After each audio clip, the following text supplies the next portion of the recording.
yung tanong po na akin pong iniisip-isip po dati ay yung kung bakit ang Panginoong Hesukristo, sa amin nga po dati na bilang mga Katoliko, ay siya rin daw po ay ang Panginoong Diyos. Sila daw po ay isa. Na nung ako po ay nagsuri na, ay doon ko po lubos na naliwanagan na sila po ay magkaiba. Doon nga po, naging malinaw na napaka-imposible po talaga na sila po ay maging isa dahil ang Panginoong Hesukristo nga po ay nananalangin pa sa ating Panginoong Diyos.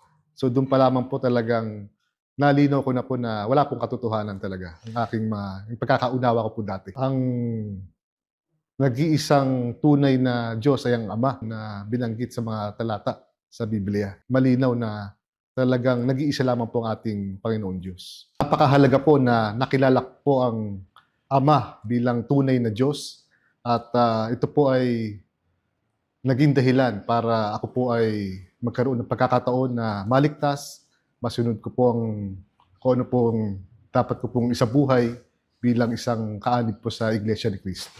Nagpapasalamat po ako ng lubos na sa dinami-dami po ng mga tao ay isa po ako sa napili. Ngunit pasalamat po talaga ako, gayon pa man ay napili po ako at natawag sa loob ng Iglesia.